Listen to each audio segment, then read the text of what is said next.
What is up, guys? Today we're going to talk about 5 smartphones you should pick up for this late 2020 and going into 2021. So let's get started. One of my favorite phones is the iPhone SE. Now, I absolutely kind of hated this phone when it first came out because of the design, but once I actually got it in the hand, it was a pretty solid device once you get past that. So it comes in at 307 bucks right now on Amazon, and I just think that's a really solid price, especially if you're an Apple user and you like, smaller compact phones, and this is kind of a rare phone these days. So you do have an aluminum frame on here, a glass back. The phone actually has a nice weight to it, and it still feels pretty premium to me. You do have IP68 dust and water resistant on here as well. You do have a 4.7-inch Retina display, 720p 326 for the PPI, and honestly it looks pretty good. It's still fairly bright, gives off vibrant colors, and again, if you like smaller phones, you're not going to have an issue with this phone using it one hand. So you do have the latest version of iOS, of course, with this phone, and with the Apple A13 chip, you'll be getting updates for years to come, which is awesome. So you do have pretty good gaming performance on here as well, so you can definitely play games on here no problem on high settings. So this is also a very good compact gaming device. Of course, you don't have any micro SD support. You have 64 gigs of internal storage and 3 gigs of RAM, and also you do not have a 3.5mm jack, so do keep that in mind. But you do have stereo speakers on here as well, which actually sound pretty good, give off some nice bass and pretty good mids and highs, so I was pretty pleased with those. And you, of course, you have NFC for Apple Pay. The physical fingerprint scanner is up front. The Touch ID, it works flawlessly as you would expect, and the cameras on here are actually the highlight with this phone. This phone has really good cameras for its price point. It beats a lot of the mid-range smartphones here. So you have a 12 megapixel lens. That's the only thing. It's only one lens. You have a ultra wide, a depth, nothing. So it's just one lens, but you have 4K video, 2430 or 60 FPS, along with a 7 megapixel selfie. That is also 1080p for the video, and this takes very good photos. As you can see, pretty good color, good depth of field, detail. I was really pleased with the iPhone SE's camera this year. You also have pretty solid video on here as well, so this is again one of the better camera phones. So you do have the 1821 milliamp battery with 18-watt fast charging and wireless charging. Basically, this is not a phone that's going to really run all day. You could probably squeeze around 5 hours of screen on time out of this phone, which is decent. So if you're a light user, maybe you can get through the day, but the battery life is just kind of decent on this phone. But overall, I really like this phone. All right, next is the Galaxy S10e for around $362. Again, a very good purchase in the used refurbished marketplace, and I absolutely love this phone. Its aluminum frame has a glass back on it, just looks really nice. It's IP68 dust and water resistant, which is something that I really love, and the display on here is really nice. It's a dynamic AMOLED display. It's HDR10 plus as well, and it's kind of on the compact side as well. You have a 5.8-inch display. It's 1080p 438 for the PPI. Overall, a beautiful, very color accurate, vibrant display. You have the little punch hole, and yeah, display wise is just really nice. So this phone has Android 10 with the latest version of One UI. Depending on which model you have, I got the Snapdragon 855 model and Adreno 640. So the USA model usually will have those specs, and it's pretty much still a flagship phone when it comes to the processing power, with just blowing through the OS, multitasking, gaming, you will be able to do on high settings. So this is still a very powerful phone. You also have micro SD support and 128 gigs of storage, along with 6 gigs of RAM on here. This phone does have a headphone jack, which is nice. You do have stereo speakers on here as well, which are pretty loud and sound really great. You do have NFC on here for mobile payments. The fingerprint scanner is actually mounted on the side, which is something that I really love. So I just think that's the best place to put a physical one. Now you do have very good cameras on here as well, a 12 megapixel standard and a 16 megapixel ultra wide. 4K video is 60 FPS, and you also have a selfie camera at 10 megapixels, and that is 4K 30 or 60 FPS. And yeah, the cameras on here are beautiful. It takes pretty much the same pictures as the Galaxy S10. You get really good punchy Samsung colors, dynamic range, depth of field. Everything is really nice. Plus you have that ultra wide as well as pretty good video on here too. So battery life is acceptable. 3,100 milliamp battery. It's not going to give you crazy battery life. You do have wireless charging with reverse wireless charging, so you can actually charge like a pair of wireless headphones or another phone with this phone, which is pretty cool. But screen on time, you're looking at around 6 to 7 hours of screen on time, which is fine for a device this small. Next is the LG V50. So Amazon has this phone actually brand new for around 300 bucks actually, which I think is the best deal on this list. But again, it's new. If you wanted the used version of this phone, you would have to go on eBay. But the thing about eBay is, yeah, it's gonna be $250, but some of those phones have screen burn problems.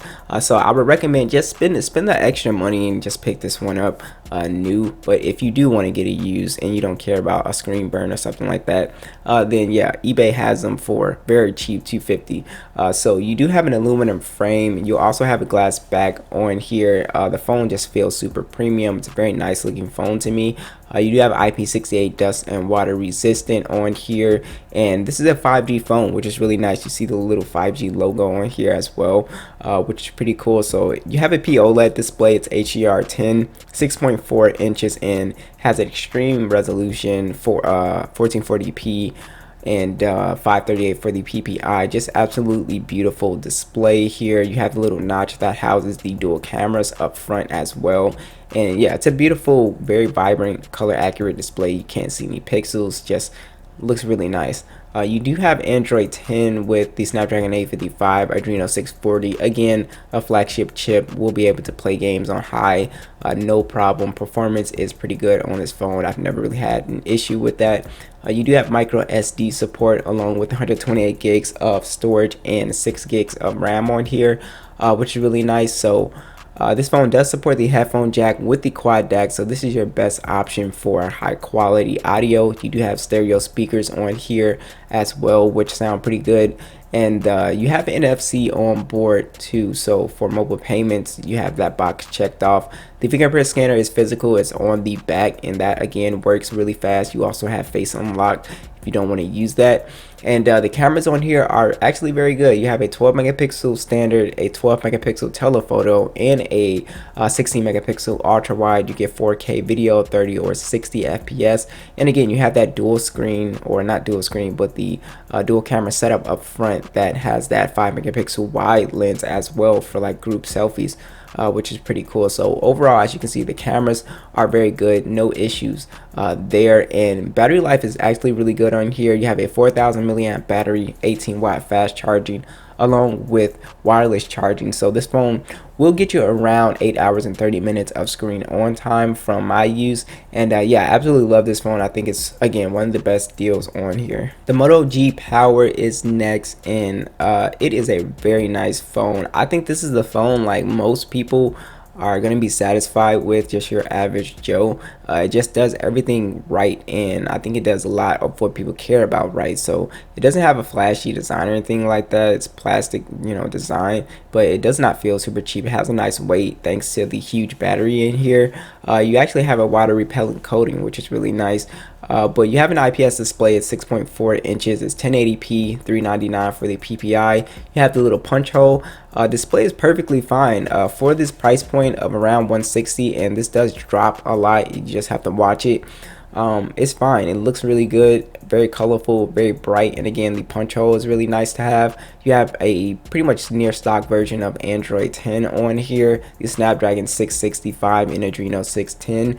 So basically, this is a very fast phone. It's very smooth because it's just stock Android, and this is kind of you can kind of do some light gaming on here. I would say medium to low gaming on here. Of course, you can't max everything out, but yeah, you can definitely get away with gaming on here. Check out my gaming test if you want to see that.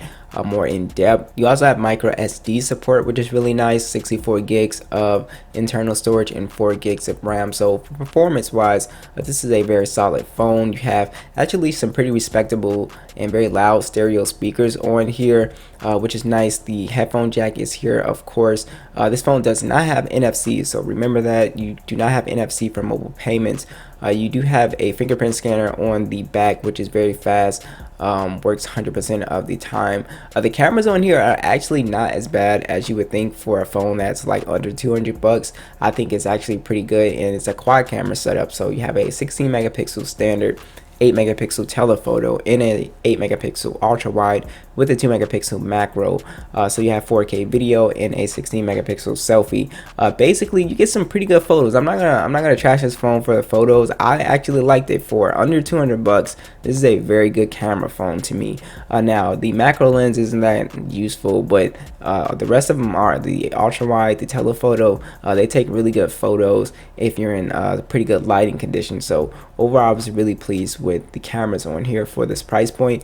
You have a 5,000 milliamp battery, which is the main selling point with this phone.